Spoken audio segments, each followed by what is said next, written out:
নমস্কার দর্শক, আমি সৌভিক, আপনারা দেখছেন আমার চ্যানেল। আজকে যে বিষয়ে আলোচনা করব সেটা হলো বাংলায় দলিল পড়া, বাংলা ভাষায় দলিল পড়া। আমরা অনেকে হয়তো দলিল পড়তে জানি, একটু আমাদের বাংলায় আটকায়, একটু বাংলায় আমরা একটু বুঝতে কম পারি, কোনো কোনো জায়গায় আমাদের একটু সমস্যা হয় বাংলায়, এটা স্বাভাবিক।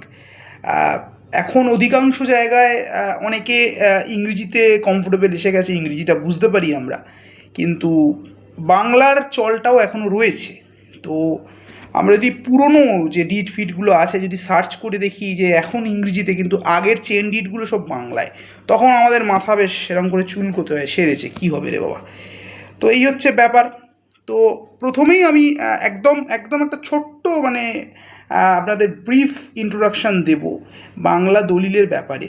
বাংলা দলিল আদৌ কীরকম হয়, বা বাংলা দলিল ব্যাপারটা কি, বাংলা দলিল কোন জায়গায় কি আছে, একটু মানুষের কনফিউশন আছে।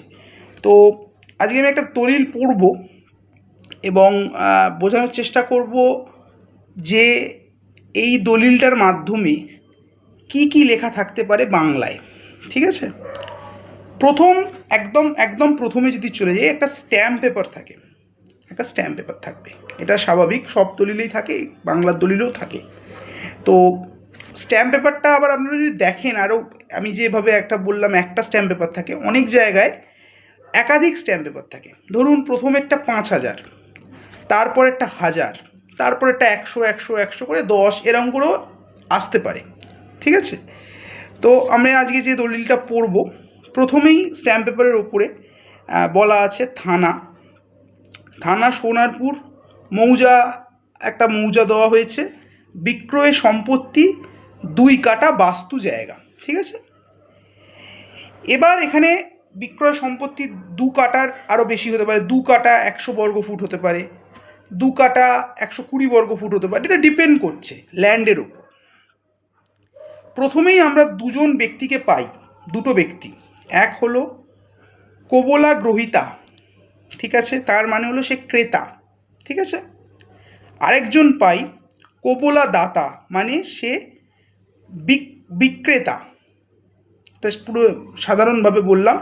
এটাকে আমরা এই দলিলটা যেরকম আমরা সেল ডিড যেটাকে তৈরি করি, এইটাকে আমরা কোবোলা টার্মসটা ইউজ করা হয় বাংলায়। ঠিক আছে, কোবোলা, এটা আমরা অনেক সময় আমাদের একটু বুঝতে অসুবিধা হলে কোবোলাটা কোথা থেকে আসছে, কী রে বাবা। সেল ডিটের ক্ষেত্রে বাংলায় যদি আপনি গিফট করেন, দানপত্র দলিল, ঠিক আছে, এটা বিক্রয় সাফ কোবোলা বলছে এদের, মানে এই সেল ডিটকে বিক্রয় সাফ কোবোলা।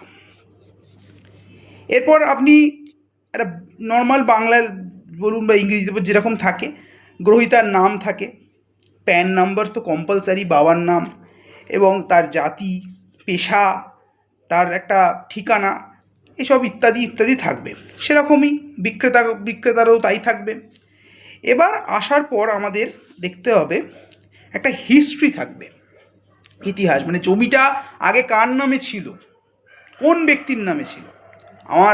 আমি যে জমিটা পাচ্ছি, হয়তো দানপত্র, আমার একটা জায়গা আছে, আমার বাবা আমাকে গিফট করে দিয়েছে, দানপত্র করে দিয়েছে 2 কাঠা একটা জায়গা। তো এই জমিটা আমি চাইছি বিক্রি করে দেবো, আমার রাখতে ইচ্ছে করছে না, আমি বিক্রি করে দেবো। তো আমি তো দানপত্র পেলাম, আমার বাবা সেই জায়গাটা কিনেছে না সে আবার তার বাবার থেকে পেয়েছে, তো একটা হিস্ট্রি থাকে। হিস্ট্রিটা একটা খুব ইম্পর্টেন্ট ব্যাপার। তার মধ্যেও আবার একটা ব্যাপার থাকে যে এই যে হিস্ট্রির মধ্যে আপনারা যদি লক্ষ্য করে দেখবেন, কে কাকে বিক্রি করেছে এটা ইম্পর্টেন্ট থাকে, এবং কটা চেন হয়েছে। সাধারণ বাংলায় যদি বলি, কতগুলো হাত হয়েছে জমিটার।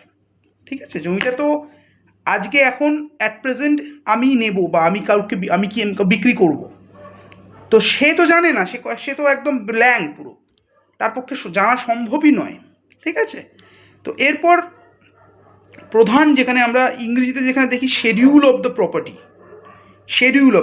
এখানে বলছে এটা একটা খুব important. Schedule of the property যদি ছোট্ট একটা ওই জিনিসটা আমরা পড়ে নিতে পারি, পড়ে বুঝতে পারি, পুরো ডিডের কিছু মানেটা আমরা হালকা করে বুঝে যাব। যেরকম এখানে আমি একটা আপনাকে পড়ে শোনাচ্ছি। জেলা দক্ষিণ 24 পরগনা, থানা ও sub registrar office Sonarpur, Pargana Magura, মৌজা ড্যাশ, গ্রামে অবস্থিত, জেল নাম্বার ড্যাশ, রেস নাম্বার এত, তেজু নাম্বার এত এবং খতিয়ান নাম্বার এত, রাজপুর সোনারপুর পৌরসভার এত নম্বর ওয়ার্ড অন্তর্ভুক্ত, 2 কাটা জমির ডেসক্রিপশন এখানে দেওয়া হয়েছে। এই যে বিক্রয় তপশিলি, যাকে এখানে তপশিলি বলছে, যেটা শিডিউল অফ দ্য প্রপার্টিকে এখানে তপশিলির কথা বলা হয়, বিক্রয় সম্পত্তির তপশিলি তাহার পরিচয়। এখানে আপনারা আরও অনেক জায়গায় আরও পুরনো দলিল যদি চান, সেখানে আপনারা তপশিলি বলেই আর একটুখানি টাইপে করা আছে এরকম দেখতে পাবেন। এখানে একটা ইম্পর্টেন্ট হলো চৌহুকদি। চৌহুকদি মানে কি, আমার জমিটা, এই যে আমি এখানে দাঁড়িয়ে আছি, আমার জমি, এই যে এই জমিটা, এটা আমার জমি, জমির পাশে কে, তার পাশে কে, এই দিকে কে, ডান দিকে কে, বাঁ দিকে কে, এটা যেরকম সাইড প্ল্যানে থাকে কিন্তু ডিডেও উল্লেখ করে দেয় চৌহুকদিতে। বোঝা গেলাম? তারপর সিগনেচার কনসিডারেশন, মানে কত টাকায় আমি জমিটা বিক্রি করলাম, যে ব্যক্তি কিনলো কত টাকায় আমার এই কনসিডারেশনটা ঠিক হলো, যে না 2 টাকায় ঠিক হলো, আমার জমির দাম 2 টাকায়। এখানে বলে রাখি, মার্কেট ভ্যালুর ওপর কিন্তু ভ্যালুয়েশনটা হয়। এটা কিন্তু আমি 3 টাকা বলবো কি 4 টাকা বলবো সেটা বললে কিন্তু হবে না। এটা মার্কেট ভ্যালুয়েশনের অনুযায়ী, যে আমার প্রেজেন্ট জায়গায় আমার জমিটার দাম 2 টাকা না 5 টাকা না 10 টাকা, এবার আমি আমার মতন করে সেট আপ করে নিতে পারি, সেটা অসুবিধা নেই। যে কোনো জমির ক্ষেত্রে, যে কোনো জমির ক্ষেত্রে সাইট প্ল্যান কম্পালসারি করতেই হবে আপনাকে। এবং আরও কিছু ব্যাপার আপনাদের জানতে হবে। এই জমিটা এখন কার নামে রেকর্ড আছে, মানে আমি আপনাকে ছোট্টভাবে একটা বলি আপনাদের। আমার জমিটা নিয়ে থাকুক, আমার জমি আমার বাবা আমাকে গিফট করে দিয়েছে। এবার হয়তো দেখা যাবে আমার যে জমিটা আমার নামে গিফট করেছে তার আগে বাবার নামে কোনো রেকর্ড নেই, সেটা আছে দাদুর নামে, আমার দাদুর নামে রেকর্ড আছে। এবার আমার নামে তো গিফট করে দিয়েছে, এবার আমি এখন ভেবা জায়গা আমার নামে নেই, দাদুর নামে সে খাজনা দিয়ে যাচ্ছি, তো সেটা দিলে তো চলবে না, আমাকে আমার নামে রেকর্ড করতে হবে, প্রত্যেকটা চেনডিট আমাকে তুলতে হবে, চেনডিট তোলার পর আমাকে বিএলআরওতে গিয়ে মিউটেশন করতে হবে, মিউটেশন করার পর আমার নামে রেকর্ড হলো যে সৌভিক ভট্টাচার্য এই 2 কাটা জমির রেকর্ডেড ওনার। তারপর আমার নামে আমি এবার খাজনা কাটবো, সরকারকে খাজনা দেবো।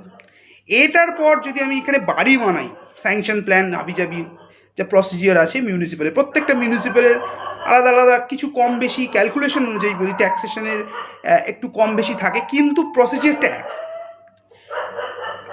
মিউটেশনটা আপনাকে এবার এই যে এখানে অনেকের কনফিউশন হবে, বিএলআরও মিউটেশন করে ফেললাম তো আবার এখানে কেন আসতে হবে, মিউনিসিপ্যাল মিউটেশন আপনাকে করতেই হবে, সেটা রাজপুর সোনারপুর হোক, কলকাতা কর্পোরেশন হোক কিংবা গ্রাম পঞ্চায়েত হোক, আপনাকে মিউটেশন করতেই হবে। বোঝাতে পারলাম? ভালো লাগবে একটা টুক করে একটা লাইক করে দেবেন, ঠিক আছে? টুক করে যেন আওয়াজটা হয়, টুকুস করে।